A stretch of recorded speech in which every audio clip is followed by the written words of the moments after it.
안녕하세요. 원성도 TV를 찾아주셔서 감사합니다. 오늘은 한민족의 희망 42번째 홍산 이야기를 해볼까 합니다. 여기 썸네일에 보이는 저 붉은 산, 붉은홍, 맷산 해가지고 홍산입니다. 중국 내몽골에 있습니다. 이 홍산 이야기는 우리나라에서 센세이션이 한번 있었던 것 같은데 저는 그동안 몰랐습니다. 요 근래에 알아서 뭔가 관심 있어 들여다보니까 너무 어지러워요. 이게 왜냐하면은 이 지역만 봐도 우리나라 면적보다 넓을 텐데 그 넓은데 뭐 수천 군데가 다 이게 막 이런 유적지가 널려 있단 말이에요. 그 이거를 시대 구분을 하고 그다음에 그 이름을 짜고 거기에 맞는 그런 유물들을 거기다 끼워 맞추고 한다는 게 보통 어렵지 않겠더라고요. 그래서 뭐 고고 학자들은 정리가 돼 있겠지만 듣는 사람들은 쉽지를 않아서 앞으로 이 이야기는 꾸준히 우리나라에서 계속 되겠군 하는 생각을 가지고 일단은 제가 잘 모르지만 오차가 없이 내가 말할 수 있는 부분만 말을 한번 해보자 해서 이렇게 정리를 한 겁니다. 그리고 이 자료들이 막 엉클어져 있기 때문에 좀 중국 그 인터넷에 들어가면은 자료가 잘 정리가 됐을까 해서 봤더니 거기는 자료를 별로 안 올려놨어요 보니까.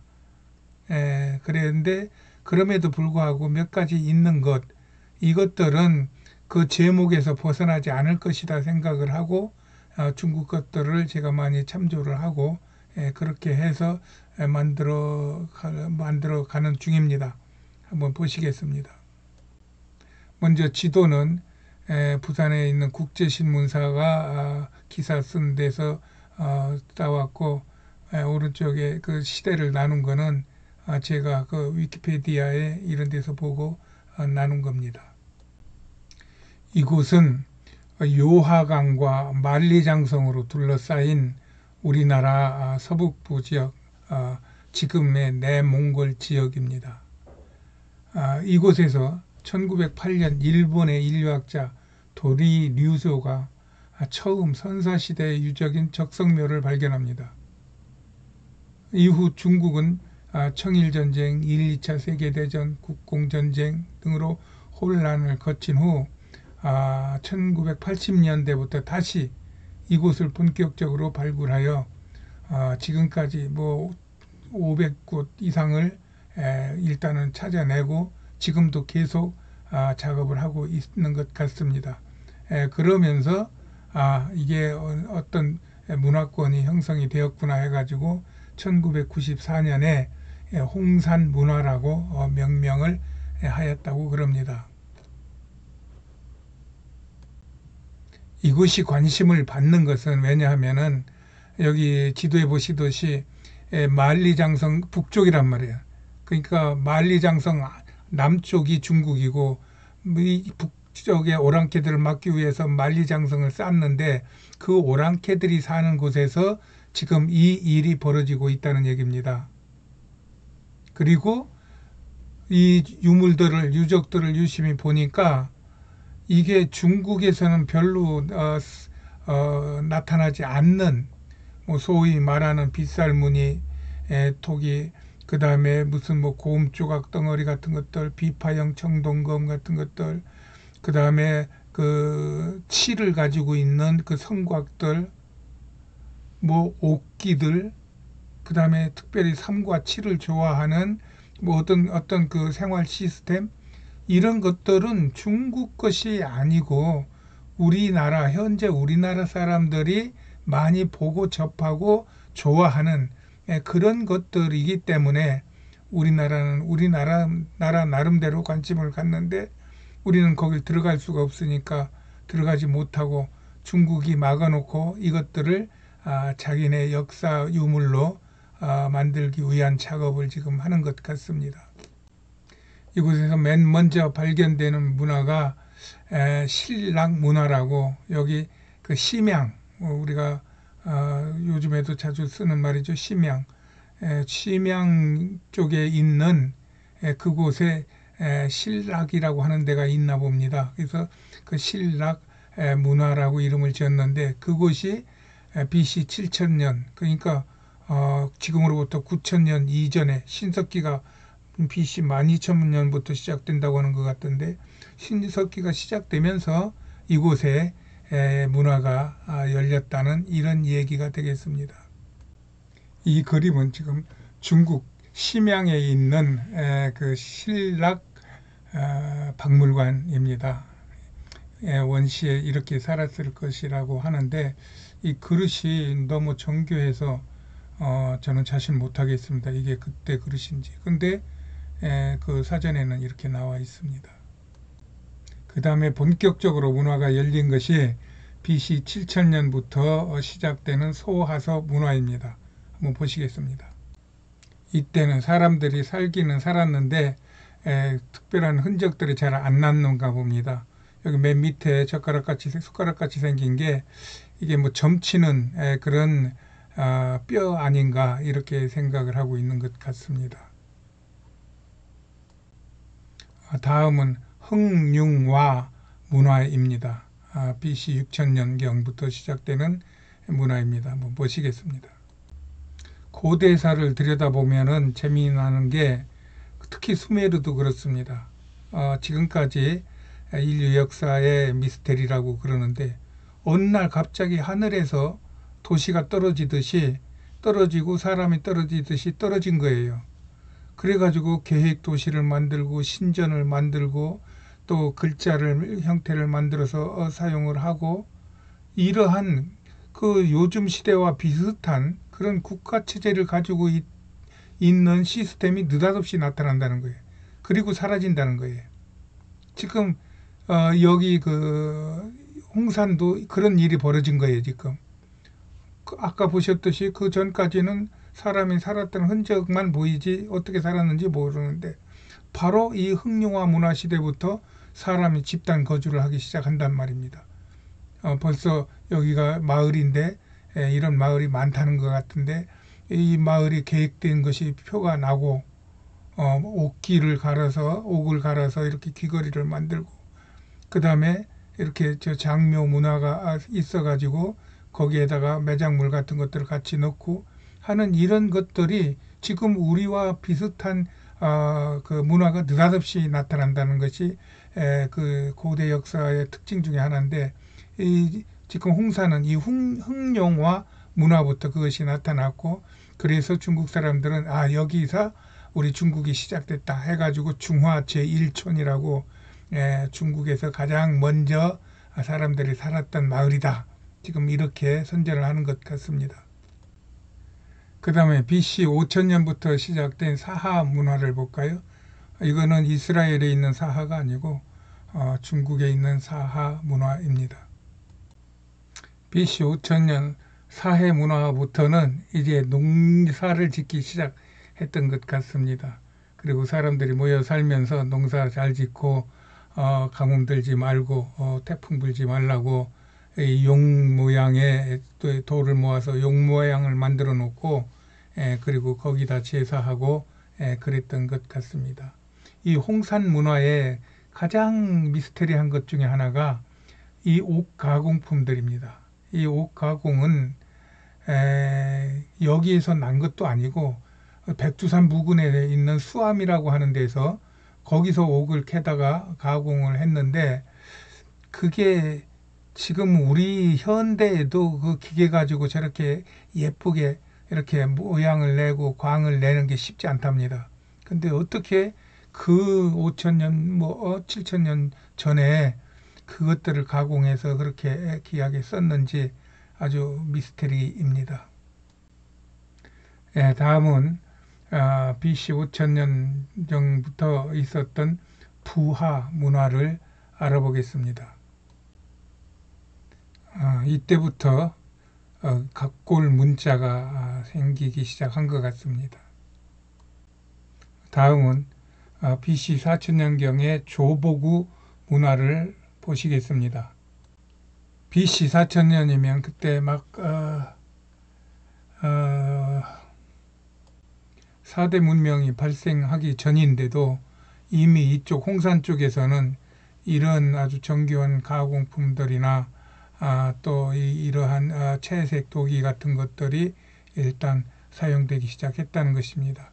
그리고 중국은 용을 우상으로 섬기는 그런 나라인데, 용과 봉황, 지금 중화 제1봉이라고 하는 이러한 글자가 써져 있는 이 토기는 그 조고부에서 발견된 그런 유물인데, 이게 봉황이다. 그리고 이게 중국에서 맨 먼저 만들어진 봉황이다.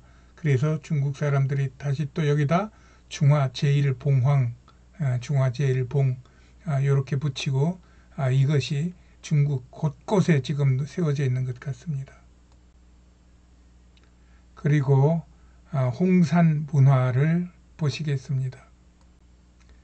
여기서 문화와 문명은 지금까지 쭉 보아왔듯이 이렇게 여기 무슨 소하서 문화, 흑룡화 문화, 사해 문화, 이렇게 그 지역 내지는 그 시대에 살던 사람들의 특징이 모여서 어떤 특징을 구분지을 수 있을 때 그런 유적이 발견되었거나 그런 문자가 발견되었다거나 그러면 이제 그걸 문화라고 일단 지칭을 하고, 그리고 이 문화가 정말 국가적인 체제로 완벽하게 들어섰구나 했을 때 그것들을 묶어서 문명이라고 말한다고 그럽니다. 그래서 여기에도 보면은 요하 문명이라고 해놨고, 지금 저는 무슨 문화를 설명을 했어요. 그래서 이 모든 문화들이 같이 합혀지면은 문명으로 이렇게 하나로 묶어진다.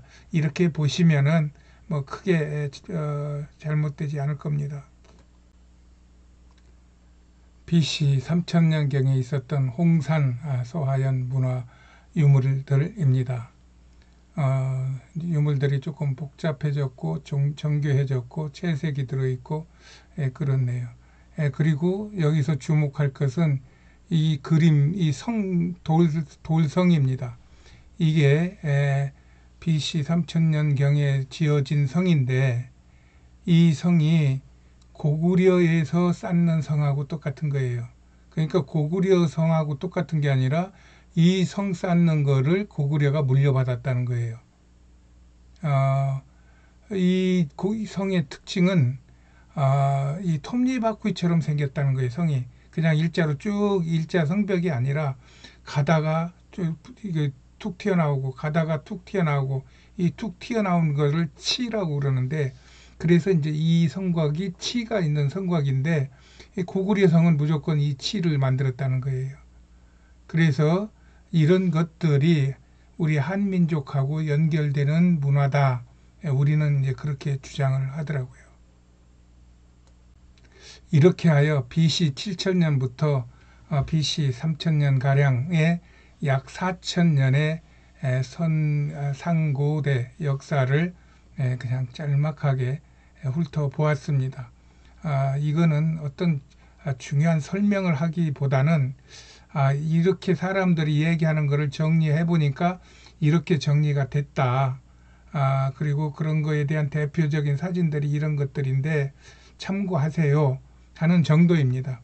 그 이상도 그 이하도 아닙니다. 그래서 이것이 이랬으니까가 아니고, 이 사람은 이렇게 정리를 했구나, 이렇게 받아주시면 후에 혹시 다른 이야기들을 하면서 참고하실 때 그래 맞다, 이게 그 얘기가 이렇게 되는구나 하고 정리하는 데 도움이 되지 않을까 싶어서 이렇게 한번 만들어 보았습니다. 그래서 중국이 지금 난리가 난 겁니다. 만약 이것이 모든 세계인들한테 공개해가지고 이거는 한국 유물이 맞다, 한국의 고유한 유물이 맞지 중국 것이 아니다, 이런 결론이 나면은 이게 중국의 역사가 한국에 귀속되어야 되는 그러한 이거 있을 수 없는 일이 벌어지는 거예요. 그래서 중국은 2003년도에 이 지금 설명한 이 모든 부분을 요하 문명이라고 정하고 중화 문명의 뿌리는 요하 문명이다. 이렇게 이야기를 한답니다. 그렇게 해서 2004년에 요녕성 박물관이 큰 것이 있었는데 그것을 개축하여 12개의 전시실을 다시 또 신관으로 개관하였고 이런 나오는 모든 유물들을 거기에 지금 옮기는 것 같습니다. 그리고 이름도 요녕성 박물관에서 적봉 박물관, 그러니까 홍산 박물관으로 바꿨다고 합니다. 지금 중국은 내몽골 지역에서 박물관 신축과 또 확장이 유행처럼 번지고 있으며 또 하나는 그러다 보니까 거기에 있는 수없이 흩어져 널브러져 있는 유물들을 그것들을 그냥 가져가는 도굴꾼들이 많다 이 말입니다. 그래서 몇 년 전인가 중국에서 대대적인 토벌 작전을 했는데 200명 가량이 붙잡혔는데 그들이 가지고 있는 유물만 해도 2,000개가 넘더랍니다. 그러니 얼마나 팔아먹었을 것이며 또 남아있는 것도 2,000개니 지금 그쪽에 가면은 막 발에 밟히는 정도가 되나 봅니다.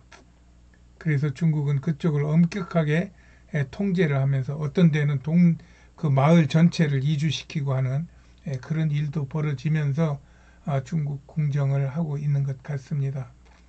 그렇게 해서 여기에 있는 이런 모든 그 유물들이나 이런 것들을 중국 역사 안에 끌어들이는데 그게 중국 역사 전체 그 역사서가 25 역사가 있다고 그럽니다. 그러니까 25질이죠. 그러니까 무슨 사기, 고기, 무슨 뭐 구당서, 뭐 신당서, 뭐 이런 식으로 그런 서서 하는 것이 25서가 있는데 그것들에다가 전부 이거를 지금 집어 넣는 거예요. 거기에 맞춰서.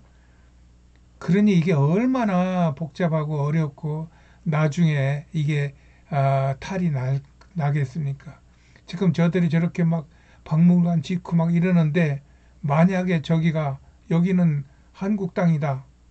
이건 한국에 속해야 된다 하는 국제적인 어떤 결정이 나면은 그것이 통째로 우리나라로 넘어오는 것이고 우리나라에서는 거짓말 안 하고 중국처럼 이렇게 막 속이지 않고 있는 대로 채곡채곡 설명하면은 우리나라 역사가 완벽하게 갖춰질 수도 있는 그런 상황이 올 수도 있어요.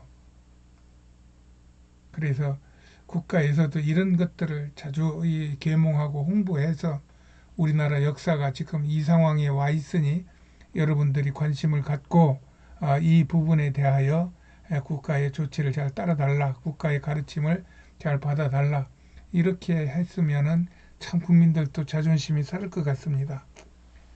다음번 대통령 붙더라도 이게 뭐 한순간에 뭐 해결되는 일은 아니겠지만 나라의 지도자가 그런 부분에 열려있는 마음 또 깊이 있는 어떤 전문적인 조언을 들어가면서 잘 갖고 나갔으면 좋겠습니다. 오늘은 여기까지입니다. 안녕히 계세요.